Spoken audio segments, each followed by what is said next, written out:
Yes, people, big up. Make sure you smash the likes on the way in. A little bit of a different intro. Yeah, I've got some music and stuff. I just thought I'm kind of just bored of the same kind of stuff. So yeah, love. We're going to be talking about obviously tomorrow, 3 o'clock. We know what's going on. Also, we got obviously Ratcliffe apparently still wanted Amorim. There's rumors about Glasner refusing contracts, more Southgate rumors. I'm here to just kind of just talk more United stuff. So if anyone wants to do that, please. Do you know what I mean? Get involved. Smash the likes anyway. Subscribe. If you want to clip me up and use it for your TikTok, yeah, go ahead, man. I don't mind. Go for it. So I'm gonna be here till about 2 o'clock because then I've got to run out for Juma. The second prayer, to be fair. And starting maybe next week, if not the week after, you're gonna start seeing some one-to-one shows. Shells, Ty, Alice, Ems, a couple others. So yeah, man. Start running up a little bit. So in terms of these like one-to-one shows, me and you, pretty much. That's got. I need someone to kind of like talk to about United at this point. There's a lot of change that's going to happen. Do I believe that Amorim's going to be sacked? I like to think so. Yeah, I'd like to think so, regardless of result, because I just don't think he wants to be here. Do you know what I mean? I don't feel like he's a manager that's sticking around. I think he just wants his money and he can go about his life. I think that's it. United, maybe there's a small portion of him that believes that he can still turn it around. Maybe there's a small portion within Ratcliffe that believes he can turn it around still. But I don't know if that's just PR stuff or they just know like the writing's on the wall for him and know what the inevitable is going to happen. It's just my way of thinking is there's no smoke without fire. Do you know what I mean? Like, why would there be a sound out for all these managers and shortlists? Is it just journalist talk or is this just how it usually goes? We know how it usually went. If you go and look at even Ten Hag this time last year, we was obviously losing, coming back from international break and wondering like, why is this guy not sacked yet? Right? But that's because they were drawing up a shortlist. And then before you know it, he did get sacked. And 24 hours later, we had that international break. And then obviously Ruben Amorim's even in the door. So again, there's a little bit of everything in my mind. I just don't know what this shortlist consists of, but I feel like we can all make it up ourselves. But yeah, look, we're on 23 likes. There's 130 people in it. You can definitely smash the like button. So please, if you can do that, run that up. Tomorrow, I'm going to be doing a watch along. I'm going to be doing obviously a reaction. I'm probably going to do some sort of panel show towards the night as well, about 9:30, 10 o'clock. Sunday, same kind of thing. And then we got the international break to maybe talk about what this shortlist might consist of. It is frustrating though, man. It is frustrating. I hate the fact that we've gone down this path so early, so soon, but it's so salvageable. We was talking about it on Rance's show with Musa. It's so salvageable. We don't have to kind of give away everything. And the more I talk about Glasner, and I know a few of you really like Xavi, the more I talk about Glasner, the more it just kind of makes sense that he's going to be the next in charge. It's just that are United fans prepared for that kind of approach? I don't know, man. I don't know. Man said he's in the car. I can't believe it. You're in the car? I'm in the car. Your audio is horrendous. Yeah, cool. I just wanted to get a try, but yeah, man. I'm not going to be honest, I can't even hear you. I'll give you a call after. Yeah. Call me after. Yeah. All right, love. Anyways, back to that. Let's talk about this stuff regardless. So, look, there's rumors that's come out from again, up to you guys to believe this or not. Glasner's not signing a new contract. That's fine, cool. He's not signing a new contract. But is this news from before, or is it still going to be the case? Is that an educated guess because he's got what less than 8 months on his contract? Of course, I feel like you can take it with a pinch of salt and kind of. I think that's more of an educated guess. But if this is a man that has ambitions, you really and truly, you're going to be looking towards your career. We just had a conversation on Never a Foul. Like, would Glasner take the job? And I feel like I have more in my mind to be convinced that, yeah, of course he would, because it's not Crystal Palace. It is Manchester United, you know? That's just the way I'm kind of viewing it. And maybe some of you may think different, thinking that why would he leave Palace? Obviously, he's made history there. Daps made a few good points to be fair as well. Like going down the line of things, he could be the first to win them a European trophy, Conference League. One of the stronger points is Crystal Palace in that league. And obviously, there's many other things they could still go in other competitions. You know, doing really well without Elise's, doing really well without Eze's. He's managing, right? His defense is really strong, unbeaten in 19. They could do something again, you know, that they haven't done. Maybe they even finish in the European place this season. Why would you give that up? But in the end, you know, Palace can afford what they can afford, and money drives anyone's ambitions, and ambitions drive anyone's legacies. Really, like it's just depends where you want to be and where you see fit. It's a bit like Amorim when he came in last season, and he said it was too good to turn down. Of course, I think he was getting good money from Sporting already, but it was more like there's one in a lifetime opportunity to kind of manage Man United. Then you're going to go and take it and believe in yourself that you're going to be the guy that turns it around. Can Glasner turn it around? It's just a bigger question. In my mind, I think yes, just because he's got something similar to what we've been used to over the years. You know, playing a little bit pragmatic on the break, playing through the midfield. That's how I've kind of known Man United. And that's how you guys have probably known Man United. I don't believe he's going to play free at the back either. I do believe he will change that up and go to maybe something like a 4-4-2. Might see something deployed with a Cunha or maybe a Sesko up front. Minor in the middle, Casemiro. Just play a bit more like pragmatic, a low to mid block. And you can break with your Mbumos. You've got playmakers in Ahmad. And you can still even use Bruno out wide. As long as Bruno's not in the middle of the pitch, I don't mind it. Because he can still be effective in other areas. Maybe he could be the second striker, but then you effectively, he's kind of like the 10. So I wouldn't really want that. I think you'd be not utilizing great. But I'm always going to be doing this thing on 9 now where I'm comparing if Xavi was to take the job and Glasner would take the job. Now, I've got to ask you lot, and I'm going to go through your comments as well. And this is valid. I think short-term wise, I think Glasner's the better option. I do think it maybe even long-term as well. But short-term, for what players we got, I don't feel like this United fan base are prepared for the long-term pain again. Because even if Xavi comes in, right, I just don't think he's going to have the players, and we're not going to be able to execute what he wants. And it could go down a similar path of Amorim. It doesn't matter if you've got 4 at the back. You're playing through different instructions. You know, you play more through your wingers and you're more through your midfield. But we just don't have Xavi type players at our disposal. So again, the way I kind of view it is like he's kind of set up for a little bit of failure. If not, their expectations are going to be lowered because he doesn't have Pedris. He doesn't have Yamals, obviously younger version. He doesn't have Lewandowski's. He's got it's no Gabby's, no Frankie de Jong. We just don't have that for him. So I don't, as much as I feel like Xavi can handle the big job and he will play better football, this is a result-based business. And if anyone's kind of clocked the way football's going to go in, tiki-taka, keeping possession and all that, it's looking like he's going out the door. It's more like, how else are you going to dominate? Is it going to be dominated through counter-attacking, exciting, fast-paced, down the flank kind of football? I feel like United can offer that and get through that. You look at the way the Premier League is right now, I'm sorry, there's just such a gaping hole in this whole who's going to finish let's call it top 5, top 6 kind of area. And I don't think United can't be put past that with the squad that he's got. And I feel like Glasner can do that for United. It just might look a little similar to Ten Hag's first season, which no one argued about. No one cared as we was winning. It was just that we only had effectively 1 goal scorer, if not 2 in Bruno Fernandes and Rashford, obviously. But that's why I look at Glasner thinking you've got talent at your disposal, if not a better squad. And you can definitely utilize it to its best qualities, especially like when, Miney broke through the door. Especially when, Casemiro was playing more into a system that suited him. He looked unbelievable. We was talking about, best DM in the league at some point. So it depends what you lot want, right? Do you want to wait and be patient with this whole Xavi ball and maybe he's the guy, maybe he's not, maybe Glasner's the guy, maybe he's not. But the way I'm kind of viewing it is I feel like we need someone who's adaptable now.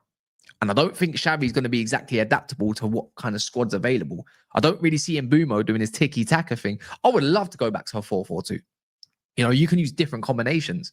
You can have Bruno and then Mbeumo. You can have, maybe a Xerxes and then Mbeumo. Maybe you can even have a Cunha and a Sesko. Different kind of players that will suit each other and have a bit of a partnership going up top.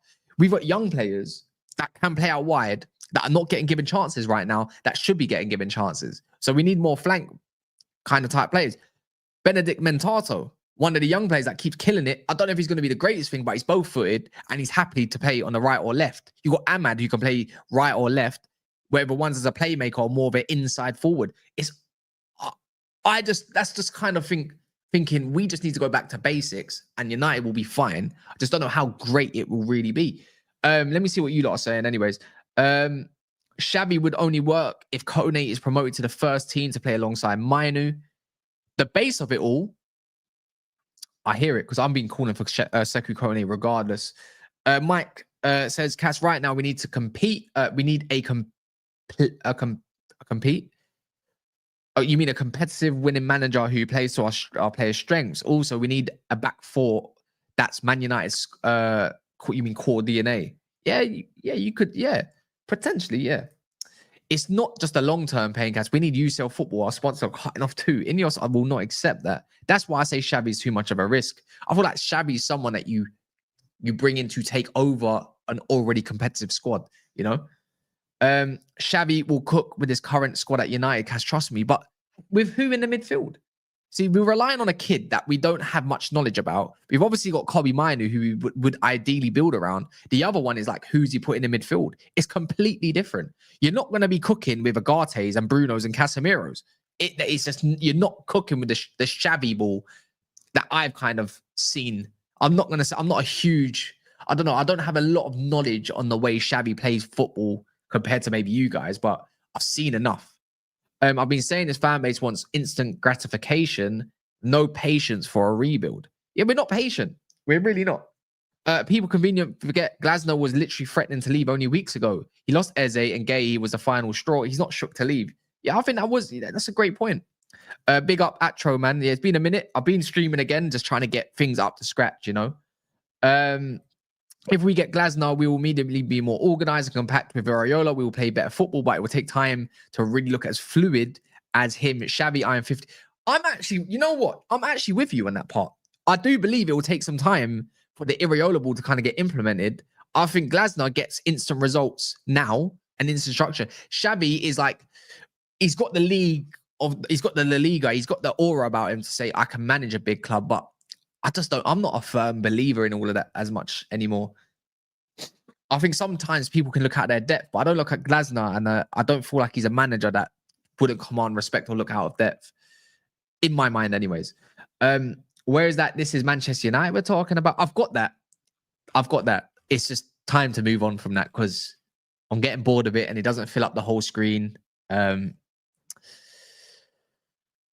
Maybe I can implement it in the music somewhere. Xavi will play the young players. He don't care. Yeah, but I feel like he had no choice at Barcelona. They were broke. They didn't have like a lot of players going on. We thought Ten Hag was going to do the same thing. But then again, you can't use that to kind of like slander another manager. They're completely different people. Big up Cass. Love the content, bro. Big up Yusuf, man. Make sure you smash the likes. That guy backs Amorim, by the way. Who? What's this? I feel like Glasner is the best guy for the job. It's literally set in stone. Indicala's been saying since last month how Glasner's been eyeing the job for a while now. Listen, give Glasner a talent and stars like Cunha, Xerxes, Ahmad, Sesko, and Boomer. They're not ready if they can't. If you can take players to an 18 unbeaten run, what would we do with this team? Completely different. It is different. But if he's refused that contract, love for it. But the other thing is, my whole thing is, what do you guys make out with? Allegedly, I think this come through, who is it? Is it Chris Whelan? I can't remember who said it. I think it was Laurie Whitwell. And it's kind of what I said earlier on the show, is that apparently Ratcliffe still wants Amorim and he wants him to see out the season. I just don't believe that, because if you're a businessman, you're a billionaire, you've got standards. I just don't see how you let someone see out a season, especially after where you finished, which was like 16th or 15th, right? If you're going to go 3 places higher, 2 places, that's not progress. That's just like a steady decline. Even if you, and that's from the investment of putting how much millions into the club already. You know, you bought Cunha and Bumo Sesko for like, let's just say just under 200 million or whatever it was, right? And then you add the Larmans, which takes that over. You're not really getting value for your investment that you put into this squad, have you? It's anything but disaster. And if you're not even going to go into the weekend and go get the W's, it's not even about getting a W. It's like, are you getting the best out of this group of players? And can you see it long term that something's going to change? or something's going to happen? And the answer is right now, no. I don't need to be the guy to tell you that. I'm pretty sure you probably listen to like 3-4 different Man United podcasts, probably saying the kind of the same thing. It's kind of repeated. And I don't understand this backing for the manager at this moment of time. And even though if it is PR or not, which I'm going to break down for what I've said on even on Rance's show, I just can't see that angle where it benefits Ratcliffe financially when United are in this financial turmoil of debt, right? Even if there are record revenues, you're gonna want to improve on that. Of course you are. I feel like I feel like United's already pulled the plug. I think this is where we're gonna see the transition of all these managers behind closed doors get interviewed, and they'll see which one is the best fit and who's interested and who's not interested. I think that's already happened. The thing is with Laurie Whitwell and Andy Mitten and these other lot like Carl Anka, they got their Talk of the Devils podcast. They're not going to speak ill of Manchester United. And right now, I don't feel they're going to want to bring Manchester United to the spotlight around the manager because they want to calm the situation down because they are mouthpieces of Man United, whether we like it or not. So I do reckon United contacted them and have kind of just told them, like, hold fire for a little bit. You know, you're going to have to run that. Ratcliffe is still a believer in Amorim, so they can do what they need to do in silence, right? That's where I'm at with all of that, with the Laurie Whitwell PR. So that's why I don't firmly believe that Ratcliffe still wants Amorim. I think a piece of Ratcliffe does because I think he likes him. But overall, business is business. You wouldn't be a billionaire and run and get all those billions, whether it's in assets or flipping cash or whatever, if you haven't made some harsh decisions in your lifetime. Because it does come down to that. It does. So you tried backing him. It's not worked. And I don't think Laurie Whitwell was extremely... he's not telling the truth. Because if you go to his pieces of last year, like I said, go look up Laurie Whitwell, Ten Hag. It was before the West Ham game. They were talking about, after the international break, the one before he got sacked in, about like how, you know, they want to give him a chance and they're going to see it through. There was no indications of changing the manager at any time soon. But then what I don't understand is this whole Luckhurst stuff is... well, I don't know what to take with Luckhurst. I don't know if he's got new sources, but I just don't believe this guy. He's a scumbag. But he's saying that Ratcliffe's gone on a jet, and he's gone over to New York, had a meeting, which is usually the indication of a manager change, come back, had another meeting in London with the offices and blah, blah. Who's leaked that to him for him to say that? Who's actually told him that? Because surely, I don't believe it can come from the club. If they're trying to keep it hush, you're kind of contradicting yourself in another instance by saying, yeah, by the way, you've had a meeting. The thing is, Luckhurst, I think he's jumped the gun. I don't actually believe that, but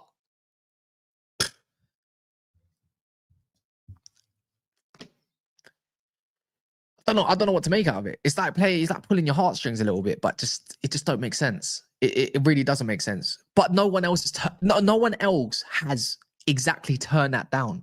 And when you've got even Sammy Mockbell talking about Glasner and Man United, and Sammy Mockbell never reports in United. You do have to wonder a little bit more. You do have to wonder. There must be a little bit of smoke. There must be something brewing. So that's where I'm kind of at with all of it. I don't think Amorim's gonna allow Amorim past this one. But if he does allow him, it just means it's a financial thing. I think we'd all know if he doesn't get sacked, even for a bad result against Sunderland, even if it's a bad performance. It is going to be a thing where they're going to wait till November to chop him. And they'll probably give it to an interim as well. There's like so many different scenarios that play in my head about what Ratcliffe might do. You wait till November. When we come back, let me check this. We come back. When's our first game back? Cool. Our first game back is on the weekend of the 18th, right? We got Liverpool, and then you've got I think Brighton, and it's Tottenham or Forest in all of that. Let's be real. Come on, man. We're not beating 3 out of those teams. We're probably losing to 2, if not drawing, losing, and winning maybe one of them, if possible. Then the November comes before you play Spurs. There's an easy way just to sack someone and put someone in charge. I'm like, this is it. This is the 10-game run. That's the only reason I can think of it. It's just a financial gain. It's just to make sure you just don't lose as much money, unless they come to an agreement package to say this is what you're going to get paid out, which we'll never know. 7-8 million.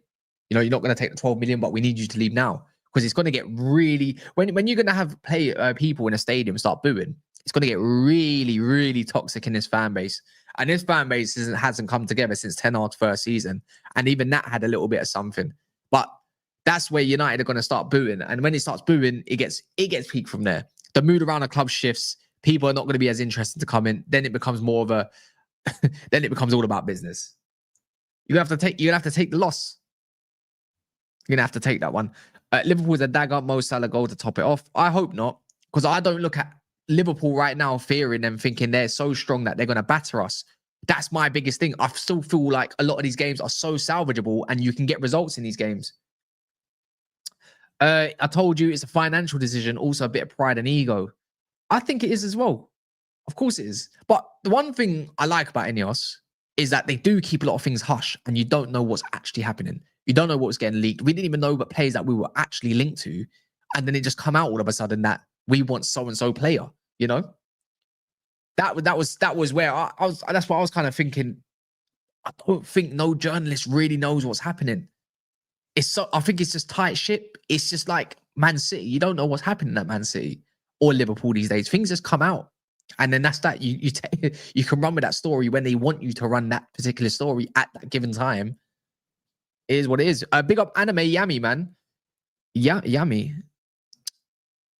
Yami? Is that the guy from Black Clover? Is that the guy? Is Yami? I don't know. Unless that's your actual name, my bad. But big up to yourself, man. Appreciated. We want Glasner, but if he performs horribly, he needs to get sacked. That's the standard. I'm tired of us letting these people get away with player coaches, owners. Reason why we are here. Definitely. There will be us 3-0. We're awful. I got a feeling we're going to concede first against Sunderland. We'll talk about it. Paul are going through it right now. We can get a result against them. Glasner is not a manager for United. That football United fans will never like. I see this before. I don't think you care at this point if you're getting results. Glasner's football's not horrible. It's his approach that might shock some fans. No, he's like he's happy to do a mid to low block. But I've seen Palace dominate games. Obviously, and of course we don't have Adam Wharton's in our team, but we've got good footballers in our side. You know, you got Xerxes a good footballer, Sesko is a good footballer, Cunha's a good footballer, Mainus, this Sekou Kone is a good footballer if you want to take a chance. You know, you got Ahmad that can play ball, Yoro Delict, Mazarawi can play football. I hate to say it, Luke Shaw can play football as well. I hate to say it, but he can play. There is definite options. It's counter-attacking. That's what we've grown up on. That's what we know. I explained it earlier, right? Right now, United are leaking goals left, right, and center. You need to run a tight ship and go back to what the strengths of the players are.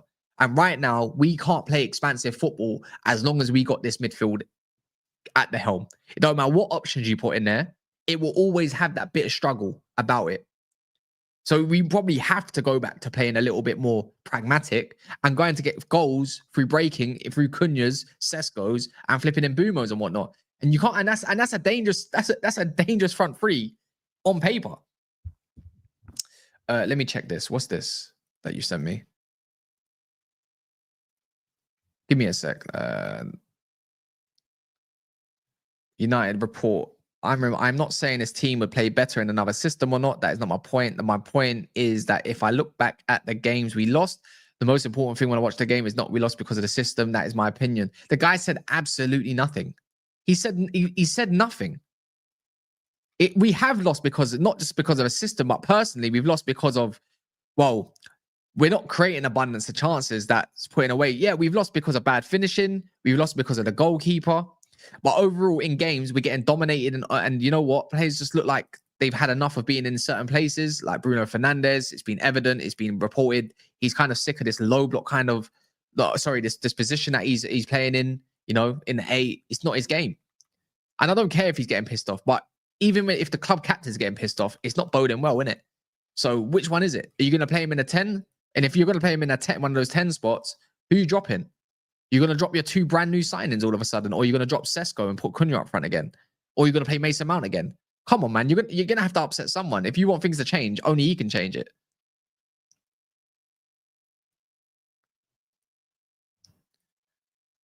What are you saying, Malcolm, man? Make sure you smash the likes, people. I don't know what we're on, but you lot can definitely change the fortunes for that, wherever it is.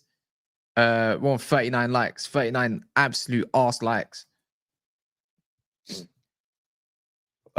you cannot say one thing doesn't work when it works one week, and if one thing doesn't work, it doesn't work every day. We didn't lose, yeah, but even in that comment itself, it might work against one team, but the approach on another team, it may not work. So then you tweak things, but you don't tweak things in game. That's my biggest takeaway from Amorim with it being stubborn. And then you bring on some weird substitutions. What the hell is Delo going to do for you? What is Mount going to provide for you? What is Bayinde going to do for you? Then you're just shooting. He's just shooting himself in the foot. And you know what? We'll see where his mind is at with the 11 he selects tomorrow against Sunderland. You know, we'll see at what's it called, 145, what he picks. Because if we're going to, I guarantee he's probably going to bench Ahmad, start Delo, start Bayinde, probably start Maguire again. He's definitely going to put Casemiro into that field. He's not playing Mainu. Probably going to play Mason Mount. Probably going to play Bruno Fernandes, and probably go back and probably drop Sesko. I'm telling you, it's just pathetic. The fact I'm sitting here as a United fan, thinking, are we going to win against a newly promoted side, is crazy. And you know what? He can go and win 3-0 and I'll get my 3 points, 3-0, 3 points, whatever. But I just don't believe in it. I just don't. I'm gonna sit there with some optimism, but my optimism is, are you gonna get sacked? And I don't want to be in that place where it's like, I want to lose for the greater good. Imagine losing out 3 more points. Imagine having been on 6-7 games in the league and you don't even have more than 30 points and you can only register 8. Your average, the average of that point is arse. It's so bad. What's the average of that? Is it like 1.15, 1.2? It's crap.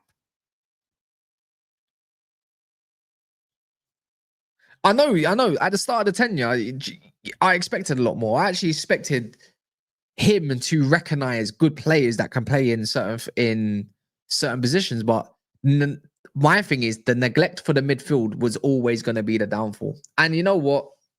It is. One win a month, Cass. At this rate, is that where we're on? Are you that's what we are on, isn't it? We got like 7-8 points, right? So that means you've had a draw against Fulham, you win against fucking Burnley, and you beat Chelsea with 10 men. So 7. Road to 30 points again. Boy. I actually think we beat Sunderland 2-1. Just because I feel the quality overrides what Sunderland's got going on.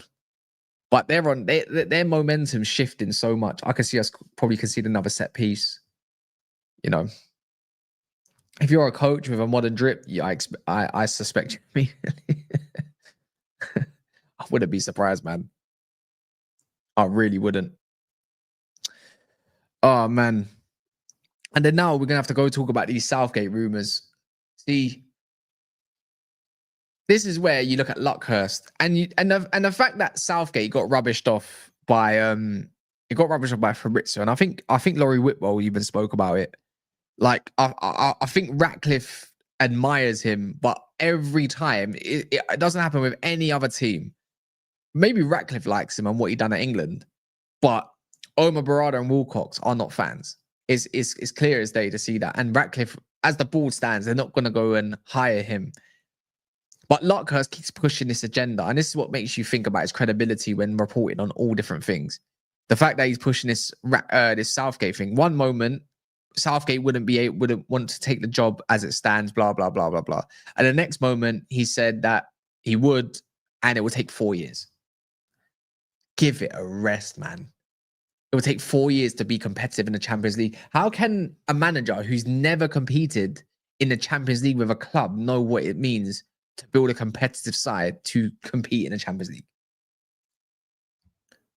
Stupid. Absolutely stupid. Guys, actually, what a moron, man. What a moron. Can't run away from results. Simple. Anyways, who's live? Is there anyone that we can redirect to?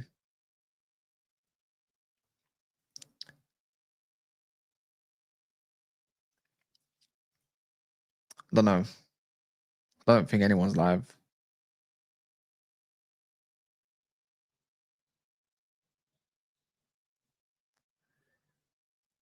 Coppish is live. That'll do, man. Tomorrow, Back for this watch along, innit? Back to this watch along. Kill me, man.